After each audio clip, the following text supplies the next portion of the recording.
Hi Sharon and Windsor students, my name is Mrs. Bootier. Today I'd like to read you a book to kick off our Week of Respect activities. This book I selected is called Bullies Never Win by Cuyler, illustrated by Arthur Howard. Bullies Never Win. For Sarah and Don Thomas, who are anything but bullies, MC. Jessica was a worrier. She worried night and day. She worried about how her socks not matching, and having knobby knees, and losing her barrettes, and not doing well in school. But in Mr. Martin's first grade class, Jessica had a big worry. Brenda Bailey. Brenda was perfect. Her bangs were even, her homework was always right. She wore a new outfit every day, and she scowled when Jessica did something better than she did. If Jessica got all her homework right, Brenda would say, "I bet you cheated."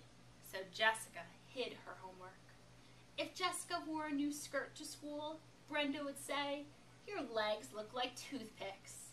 So Jessica started wearing pants. If Jessica scored at kickball, Brenda would say, "You were just lucky." So Jessica stopped playing kickball. Brenda never asked Jessica to sit with her at lunch. Instead, Brenda sat with all her friends, and Jessica sat alone. Jessica got tired of sitting by herself, so one day she tried sitting at Brenda's table. "Look who's here, Toothpick." Jessica's eyes started to sting. She blinked to keep from crying. She left the cafeteria without finishing her lunch. After school, Jessica went to her room. She stared at the wall. She worried. What terrible thing would Brenda say next? Jessica thought about Mr. Martin. He had told the class that sometimes bullying stopped bullying if you just ignore them. But how could Jessica ignore a bully who was always in her face? At dinner, Dad asked, "How was school?" Jessica stared at her food. "What's wrong?" asked Mom. "Nothing," said Jessica.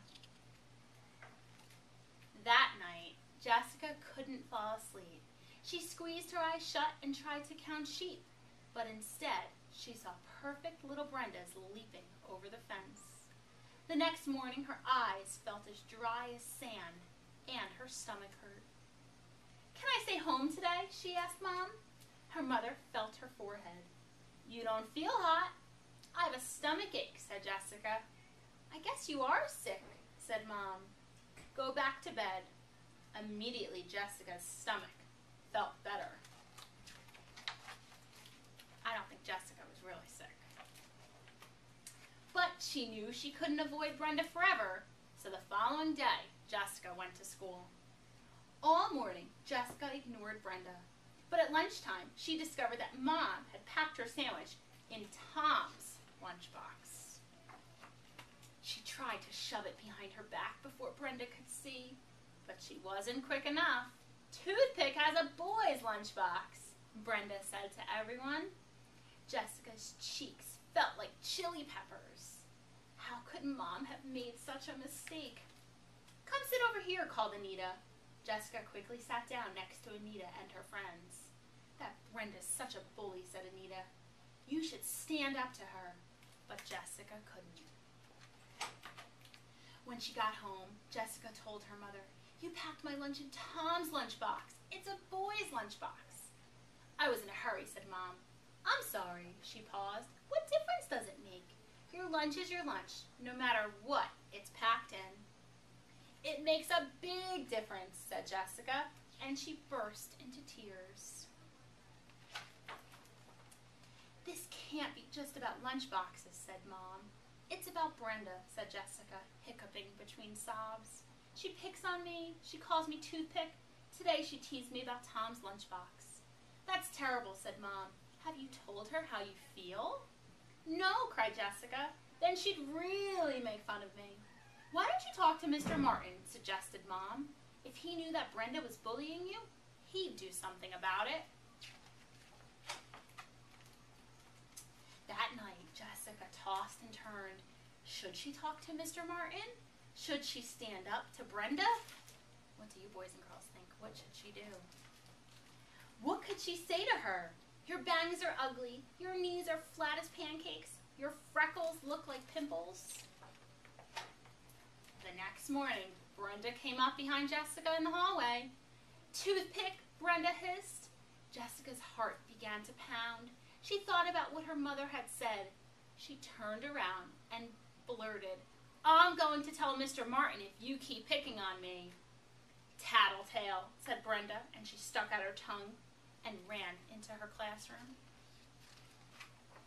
At lunch, Jessica sat with Anita again. Brenda was at the next table with her friends. Hey, Toothpick, called Brenda. Did you bring your brother's lunchbox again? No wonder you're so skinny. You eat baby food. Jessica stood up. Enough was enough. She put her hands on her hips. In a loud voice, she said, Toothpicks may be thin, but bullies never win. Brenda blushed. Her freckles turned pink. For once, she didn't say anything. Jessica threw back her shoulders and marched out of the cafeteria. At dinner, Laura asked, Did you stand up to that bully Brenda? Why, didn't she like my lunchbox? Asked Tom. Pass the spaghetti, said Dad. How'd things go? Asked Mom. I don't think Brenda will pick on me anymore, said Jessica. But even if she does, I know what to do. Hooray for Jessica, said her family. Hooray for toothpicks, said Jessica. And that night, Jessica fell asleep without any more worries. Boys and girls, I'd like you to think about this story, Bullies Never Win, as we go through this week of respect and for the rest of the school year. Have a great day.